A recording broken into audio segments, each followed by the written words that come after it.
الحمد لله الذي هدانا لهذا وما كنا لنهتدي لولا أن هدانا الله ونشهد أن لا إله إلا الله وحده لا شريك له ونشهد أن سيدنا وسندنا ومولانا محمدا عبده ورسوله صلى الله تعالى عليه وعلى آله وصحبه أجمعين أما بعد فأعوذ بالله من الشيطان الرجيم بسم الله الرحمن الرحيم اليوم أكملت لكم دينكم وأتممت عليكم نعمتي ورضيت لكم الإسلام دينا وقال الله عز وجل إنا أرسلناك شاهدا ومبشرا ونذيرا وداعيا إلى الله بإذنه وسراجا منيرا وقال الله عز وجل ما كان محمد أبا أحد من رجالكم ولكن رسول الله وخاتم النبيين قال رسول الله صلى الله عليه وسلم أنا خاتم النبيين لا نبي بعدي صدق الله مولانا العظیم و صدق رسولہ النبی الکریم۔ سب حضرات درود شریف پڑھ لیں۔ اللہم صلی علی سیدنا مولانا محمد وعلی آلہ وصحابہ سیدنا محمد مبارک وسلم۔ وقت بالکل قلیل ہے، صرف حاضری لگوانا مطلوب ہے۔ میں بھی اپنے مہمان خصوصی اور بزرگ مہمانوں کی بات سننے کے لیے ہی حاضر ہوا ہوں۔ آج کی یہ کانفرنس ختم نبوت کے مسئلہ پر اور اس عنوان سے معنون کی گئی ہے۔ میں اس کانفرنس میں شرکت کو اپنے لیے بہت بڑی سعادت سمجھتا ہوں اور آپ سب حضرات کو مبارکباد دیتا ہوں کہ اللہ نے آپ سب حضرات کو اس عظیم مشن پر حاضر ہونے اور شریک ہونے کی توفیق عطا فرمائی ہے۔ ہمارے ہاں ختم نبوت تحریک کے دوران ایک بڑا جلوس نکالا جا رہا تھا، بلکہ وہ پہیہ جام ہڑتال کے ساتھ جلوس تھا۔ شیخ الاسلام حافظ الحدیث والقرآن حضرت درخواستی نور اللہ مرکزہ بذات خود تشریف فرما تھے، اور ہمارے ایک اور عظیم الشان مرکز جو تحریک ریشمی رومال کا بھی مرکز رہا ہے، دین پور شریف، اس وقت اس کے سجادہ نشین حضرت میاں عبدالہادی صاحب رحمۃ اللہ علیہ موجود تھے اور صاحب فراش تھے، چل نہیں سکتے تھے۔ ہم ان کی خدمت میں حاضر ہوئے کہ حضرت آپ پوری جماعت کو پابند فرماؤ کہ سب جلوس میں تشریف لے آئیں۔ حضرت نے فرمایا جماعت کا کیا معنی، میں خود آؤں گا۔ ہم نے کہا حضرت آپ تو چل ہی نہیں سکتے، تو فرمایا مجھے چارپائی پر اٹھا کر لے جانا۔ تو صبح کو پروگرام تھا تو ہم حضرت کو ان کی چارپائی پر ایسے سوئے ہوئے اٹھا کر لے گئے۔ عجیب منظر تھا، حضرت درخواستی رحمہ اللہ بھی تھے، حضرت میاں عبدالہادی صاحب بھی، اور یہ عجیب نورانی چہرے سامنے نظر آ رہے تھے۔ تو اخباری نمائندے بادشاہ ہوتے ہیں، انہوں نے حضرت میاں عبدالہادی صاحب کے سامنے میک کر دیا کہ حضرت آپ کچھ فرمائیں۔ تو ان کی آنکھوں سے آنسو ٹپک پڑے اور کہنے لگے میں کیا کہوں، اللہ میری حاضری کو قبول کر لے تو ختم نبوت کے اجلاس میں حاضری کو میں نجات کا باعث سمجھتا ہوں۔ تو میں بھی یہی عرض کرنا چاہوں گا کہ ان ہمارے بزرگ جو کانفرنسیں رکھتے ہیں یہ دین کی اشاعت کا باعث ہوتے رہتے ہیں۔ دین کی اشاعت اور حفاظت کے لیے یہ سارے پروگرام رکھے جاتے ہیں۔ ہمارے پروگرام کوئی رسمی نہیں ہوتے، نہ ہی ان کے ساتھ کوئی اور مقاصد ہوتے رہتے ہیں، اس لیے آپ حضرات کی تشریف آوری نہایت ہی مبارک ہے۔ ان کانفرنسوں کے اندر ماشاءاللہ علماء کرام کے بہت بیانات عجیب عظیم الشان ہو رہے ہیں۔ چھوٹی چھوٹی باتیں، حضور صلی اللہ علیہ وسلم کی ختم نبوت اور خود نبوت اللہ جل جلالہ کی قدرت کا مظہر ہوا کرتی ہے۔ پروردگار عالم جل جلالہ نبوت کو کمالات سے وہ نوازتے ہیں کہ اس دور کی پوری انسانیت میں اس جیسے کمالات کسی اور انسان میں نہیں ہوا کرتے۔ اور پھر جناب نبی کریم صلی اللہ علیہ وسلم کی ذات اقدس کو ختم نبوت کا تاج پہنا کر بھیجا گیا، جس سلسلہ نبوت کا آغاز سیدنا آدم علیہ الصلاۃ والسلام سے بظاہر کیا گیا تھا، اس کی انتہا جناب نبی کریم صلی اللہ علیہ وسلم کی ذات اقدس پر ہوئی ہے۔ ظاہر ہے کہ منتہائے کمالات ہوا کرتا ہے، یہ منتہائے فرد نہیں ہوتا بلکہ منتہائے کمالات ہوتا رہتا ہے۔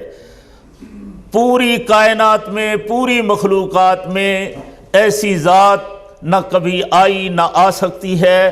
کمالات محمد صلی اللہ علیہ وسلم اتنے واضح ہیں کہ رب ذوالجلال نے اسی کو دوسری آیت میں ارشاد فرما دیا ہے وَسِرَاجً مُنِیرًا۔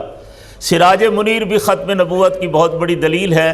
وقت مختصر ہے اس لیے میں اختصار سے عرض کرنا چاہتا ہوں۔ شمس، سورج، یہ چمکتا ہوا سورج سامنے موجود ہے، اس سورج کے ساتھ دوسرا سورج اللہ نے گوارا ہی نہیں فرمایا۔ نورانیت کا ایک رب ذوالجلال نے ایک بڑا عظیم پرتو سورج بنایا ہے۔ سورج کے ہوتے ہوئے کسی روشنی کی ضرورت نہیں۔ جو سورج کے ہوتے ہوئے کسی روشنی کا تصور کرتا ہے اس کو پاگل تصور کیا جاتا ہے۔ ہاں، سورج اگر تھوڑا سا کسی اوڑ میں آ جائے تو ستارے اور چاند بھی اس سورج سے بھیک مانگ کر اپنی روشنی کی تھوڑی سی چمک پا لیتے ہیں۔ جناب نبی کریم صلی اللہ علیہ وسلم کی ذات اقدس کو سراج منیر فرما کر ختم نبوت کا مسئلہ حل فرما دیا ہے۔ میرے محمد جیسا پوری دنیا میں کوئی لا کر دکھائے۔ محمد کریم تو اپنی جگہ پر محمد کے غلاموں جیسا، ابو بکر، عمر، عثمان، حیدر جیسا، یہ بھی بڑے ہیں، میں کہتا ہوں بلال جیسا، وہ بھی بڑے ہیں، میں کہتا ہوں حضرت وحشی جیسا کوئی انسان تو تلاش کر کے دکھاؤ۔ جب ایسا نہیں ہے تو نبوت کے منصب کے لیے ایسے ہی کوئی چھلانگے لگا دے۔ حضرت رحمہ اللہ فرمایا کرتے تھے جب اللہ ناراض ہوتے ہیں تو عقل چھین لیتے ہیں۔ لوگ کہتے ہیں یار ان لوگوں نے کیسے ایسے پاگل اور ایسے بد اخلاق اور ایسے بدصورت اور ایسے بد کردار آدمی کو نبی مان لیا۔ میں کہتا ہوں اللہ جو ناراض ہو گئے ہیں، جب اللہ جس سے ناراض ہوتے ہیں تو عقل چھین لیتے ہیں۔ نبوت ایسی چیز نہیں ہے کہ اہل غیرہ کو نبوت مل جائے۔ اللہ اکبر، نبوت اللہ جل جلالہ کی کمال قدرت کا مظہر ہوا کرتا ہے۔ اس لیے نبوت کوئی عام معمولی چیز نہیں ہے۔ خلافت، اللہ اکبر، صدیقیت، سارے مراتب نیچے ہیں، نبوت بہت اونچی ہے۔ اور پھر جناب نبی کریم صلی اللہ علیہ وسلم، میں کہتا ہوں پوری دھرتی کو دو حصوں میں زمانے کو تقسیم کر دیا جائے۔ ایک زمانہ جناب نبی کریم صلی اللہ علیہ وسلم کی تشریف آوری سے پہلے کا ہے، ایک زمانہ جناب نبی کریم صلی اللہ علیہ وسلم کی تشریف آوری کے بعد کا ہے۔ پہلے زمانے کی ہدایت کے لیے رب ذوالجلال نے 1,24,000 انبیاء کرام علیہ السلام کی ذواتِ گرامی کو بھیجا ہے۔ اور اب جناب نبی کریم صلی اللہ علیہ وسلم کی ذات کی نورانیت اور نور نبوت میں اتنا عظیم پاور عطا فرمائی ہے کہ اب چونکہ یہ قیامت تک رہنی تھی، اس لیے ہر قوم کا نمائندہ چاہیے تھا، ہر زبان کا نمائندہ چاہیے تھا، کالا، گورا، جناب فارسی، رومی، شامی۔ تو حضور صلی اللہ علیہ وسلم کو 1,24,000 صحابہ کی جماعت عطا کی گئی ہے، اور یہ جماعت بھی ختم نبوت کی دلیل ہے۔ مختصراً عرض کر رہا ہوں، الیوم اکملت لکم، نبی آتے ہیں دین کے لیے۔ جب دین مکمل ہو گیا ہے تو کسی اور نبی کی ضرورت رہتی نہیں ہے۔ بہرحال چھوٹے چھوٹے دلائل، کسی آدمی نے بڑی پیاری دلیل کہی ہے، انہوں نے کہا کہ سچے نبی کے دلائل میں سے، علامات میں سے یہ بھی ایک علامت ہے کہ سچے نبیوں کے نام مفرد رہے ہیں، اگرچہ اس کی توجیحات اور بھی کی جاتی ہیں، جیسے جناب آدم، جناب ابراہیم، جناب شیس، جناب ادریس، جناب ابراہیم، جناب موسیٰ، جناب عیسیٰ علیہم السلام مفرد نام ہیں۔ مرکب نام جیسے غلام احمد یا ایسے نام بنتا غلام بن کر پتہ نہیں کیا بلا بن جاتے ہیں، تو ایسا نہیں ہے الحمدللہ۔ تو یہ کانفرنسیں ایک تو اس لیے ہیں کہ چھوٹی چھوٹی کچھ نہ کچھ معلومات حاصل ہو جائیں۔ دوسرا، مخدوم العلماء، محبوب العلماء والصلحاء، مفکر اسلام حضرت علامہ صاحب دامت برکاتہ العالیہ کا یہ انداز مجھے یہ کہنے پر بھی کچھ تقاضا کر رہا ہے کہ یہ کانفرنسیں صرف حظ نفس کے لیے نہیں ہیں، بلکہ یہ کانفرنسیں اس لیے بھی کی جاتی ہیں کہ جناب نبی کریم صلی اللہ علیہ وسلم کے ساتھ جو محبت ہے، شجر محبت نبوت کی آبیاری کے لیے، حضور کے ساتھ جو محبت ہے مسلمان کی، اس کو تازہ کرنے کے لیے، اس کو پھر سے زندہ کرنے کے لیے۔ دیکھا ہے پیرانہ سالی، عمر کا تقاضا، بیماری، نقاہت کی انتہا، پھر بھی محبت رسول بیٹھنے نہیں دیتی۔ اس عالم میں کون ایسے انتظامات کر سکتا ہے؟ فکر ہی نہیں ہوتی کسی آدمی کو، کوئی سوچ دوسری آ ہی نہیں سکتی۔ لیکن ہم اگلے دن بھی آئے تو علامہ صاحب کی خدمت میں کچھ دیر بیٹھے، اللہ اکبر، تو مجھے معلوم ہوا کہ ایک سیکنڈ بھی حضرت علامہ صاحب اپنا ضائع نہیں فرماتے۔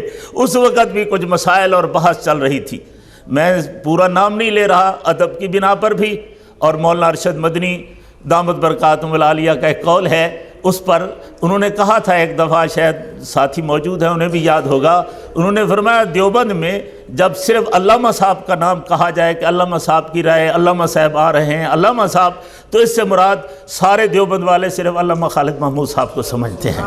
تو اس لیے ہمیں بھی بس صرف علامہ صاحب کہنا ہی کافی ہے۔